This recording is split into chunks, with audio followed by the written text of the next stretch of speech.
What's up, y'all? It's your boy C coming back at you with another episode of C's Retro Garage. Coming to you from outer space in the free state of Florida. Gonna go into how to stick it to your Homeowners Association. Pay attention to this one.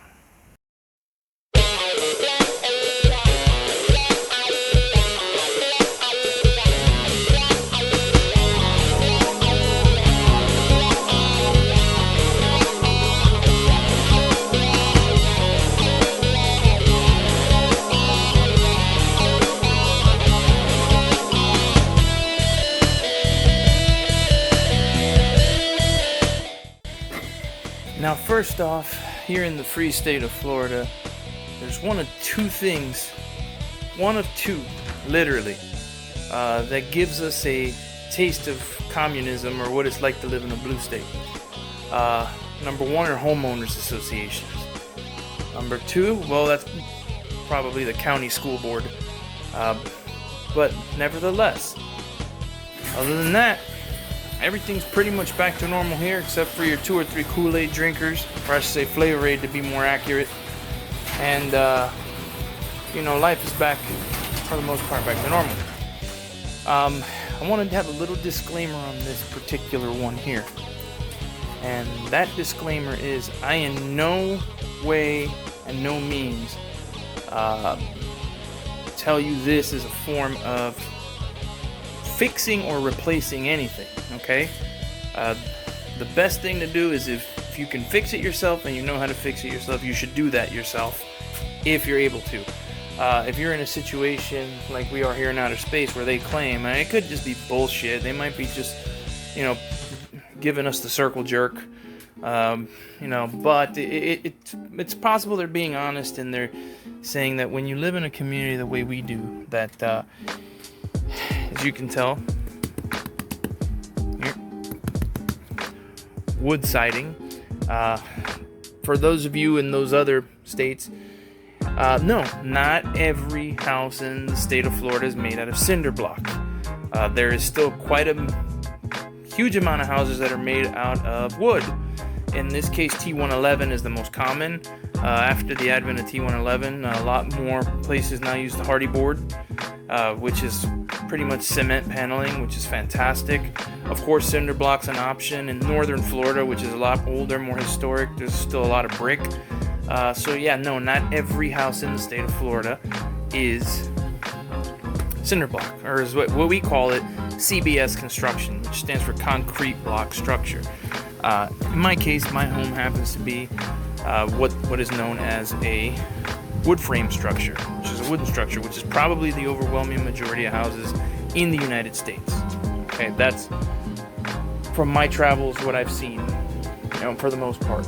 Now, T1-11 does have one flaw. It is wood, and wood can and does rot. So because it rots and our element is quite harsh, it happens a lot faster here than in other places. I have heard of people that live in other states that have replaced T1-11 paneling once in a lifetime. The house was passed down from one generation to the next and they replaced it one time. If you live here, chances are you're going to do it probably 2 or 3 times in your lifetime, let alone when you pass the house down. Frame and stucco, being the other method of construction, is a lot sturdier. It's resistant to rot a heck of a lot more than just the standard T1-11. And of course the hardy board, well, it hasn't been out long enough for us to see. I've heard pros and cons depending on what type of contractor you are. Some guys love it, some guys hate it. All I know is this is the one time you should actually wear a mask, because the fumes from the cement definitely can be quite gross.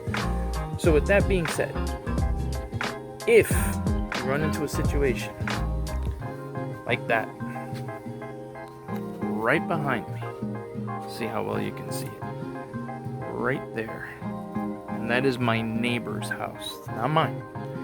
If you run into where's the phone? That nasty shit right there, please replace it, okay? Because that's a danger to his property, but it can also be a danger to mine as well. And again, I've been told here in outer space that in this type of community a permit is required, which is that thing that's hanging there on the back wall.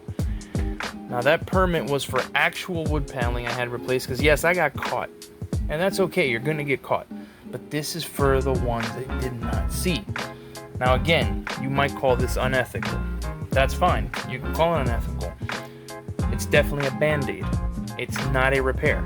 This is how you stick it to those sons of bitches who are on the board, who are constantly bitching, whining, looking to get kickbacks from other vendors, which is against the law, but they do it anyway, to try to get you to fall for their little trap and go to their little nephew or their son or their daughter, whoever the hell it is that they do business with, so that you have to use that and only that approved vendor for your needs. So this is how you get back at them. Now again, this is just a band-aid, and this will only buy you maybe about 2 years worth of time. 2, maybe 3 tops. I learned this from a carpentry buddy, and I'm going to show you what I'm talking about. So let's have a look. So just so you can get a preview of what I'm referring to when it comes to T1-11. This is a brand new board. I have yet to paint the trim, but this, I painted the panel. As you can see, that panel, it's beautiful, it's clean, it's smooth, everything is just right. If we move over here, look at this panel. You see this crackling here? This panel is probably about 36 years old. So, well, I can guess. Maybe not. I don't know. Let's guess that it's half that age. So let's say it's 17 years old. Because this house is 36 years old, and this is probably not original. But as you can see, you got these cracks here. And you can see this is the whole panel here. And then these things start happening here. Now, one way you can tell for sure if it's good or not, the quick test is the punch test.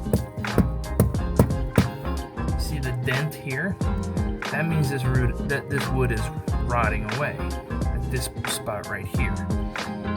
On this part here, you give it a few good punches, and right there you can see it's still solid. So that part is good. The correct way carpenters usually do is they use a claw hammer, and they'll take the back of the claw hammer and whack it, and if it sticks, they know it's rotted. If it bounces, they know it's good. But as you can see, the paneling, this is going up like that, all the way up. So now let's move over to give you an idea what I'm alluding to, which is right here. Okay, and I'll show you what that is in a moment. But to show you what this looks like, finished product,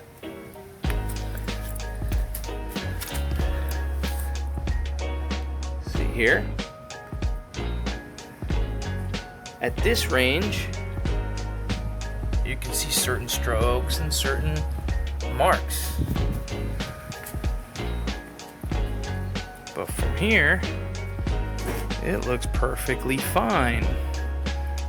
So you can imagine what it must appear from out there, where your spies are. Now I'll show you what I'm talking about. Alright, so generally when I would do this at night, when I know the spies are not out and about, or they're all like 100 years old, so they can't really see what the hell is going on. So I gotta do this one in the day for sake of this video. But also I have gotten word that some of these spies are actually out of town because it is Labor Day weekend. So first thing you need is this stuff right here. Dridex Dry Time Indicator Spackle. Now this one, you gotta make sure this is the interior exterior one. This is about $6 at Walmart. $6 or $7. You need one of these guys. Let me just take the lid there off. The light, and you can see this thing is pink. But as you noticed earlier in the video, when it dries white. That's how you know it's dry. That's the dry time indicator. So here's a spot. They didn't see this, they didn't catch it. I'm gonna go ahead and just spackle right over it. Literally just spackle right over it.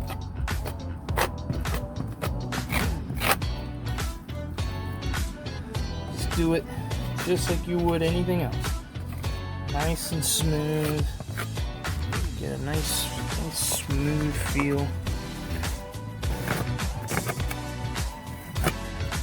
Okay, because usually what happens is the wood tends to always rot at the bottom.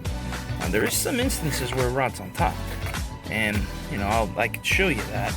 And it's usually when that happens, it's because it's like on a trim piece or something of that nature.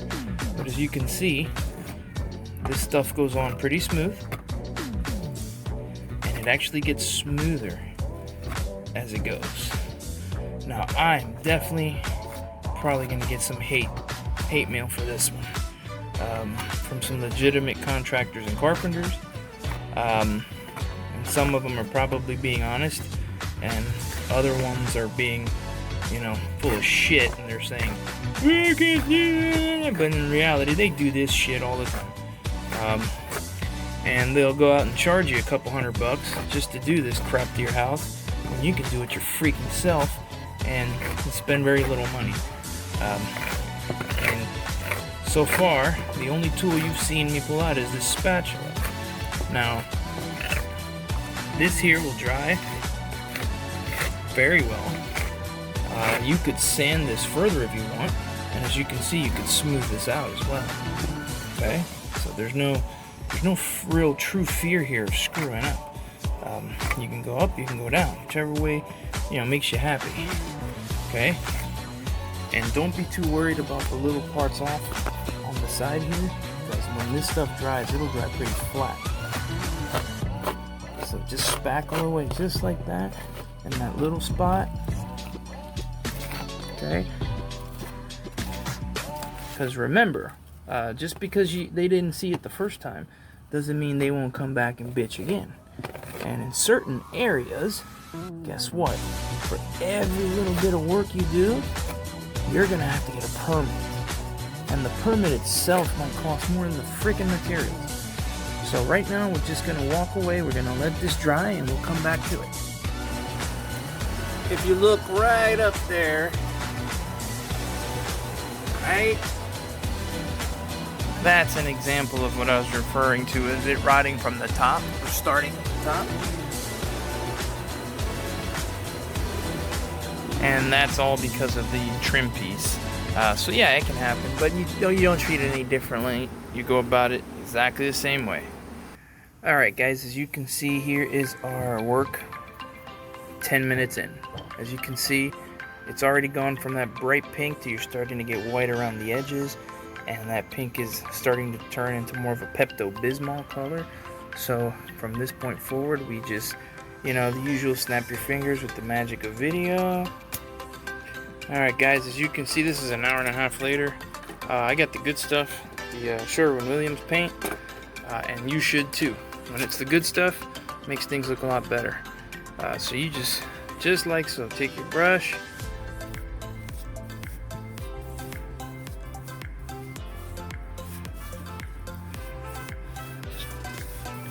paint right over it.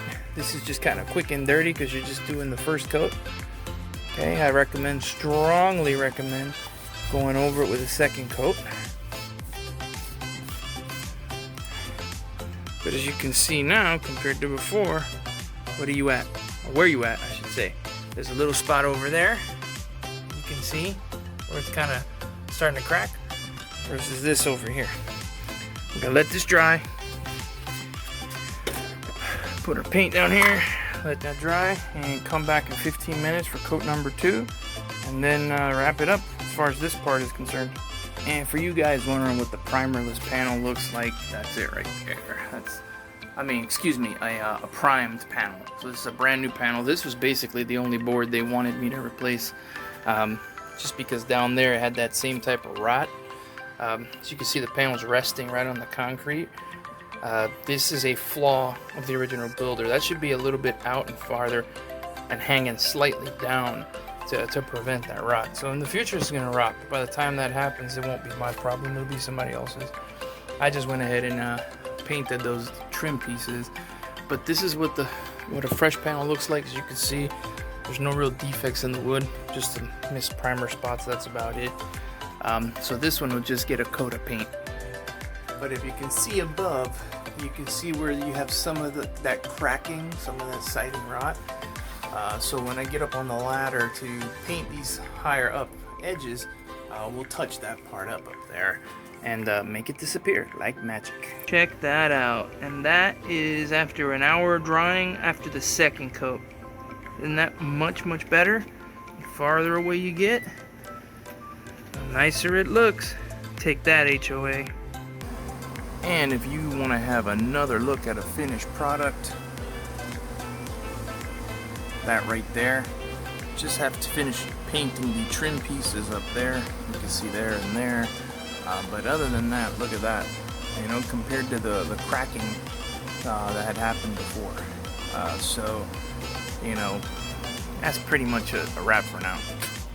So now, once again, guys, as I said before, I don't consider this to be a fix. It's not a fix. So I don't condone any type of shabby workmanship. Again, this was a video about instructing you on how to stick it to your homeowners association, how to give them an old, because 90% of them really deserve it. But with that being said, if you can fix it, you should fix it, and or pay somebody to fix it for you. And it's all about safety. But truth is, lumber is double the price. We're facing hyperinflation, and that method right there is how you keep those sons of bitches off your back. That is a preemptive strike from you to them to buy you some time. Remember, all you're doing is buying time with these bastards, because in the end, they have more power than the bank does over your home. So if you're dealing with a homeowners association, that's how you stick it to them. And again, that's a preemptive strike.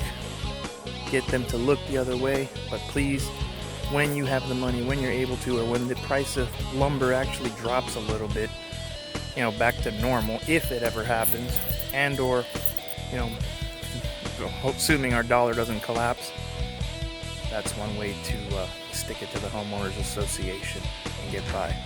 But as always, coming to you from the free state of Florida, it's your boy C, reminding you to stay safe, be kind one to another. Peace out.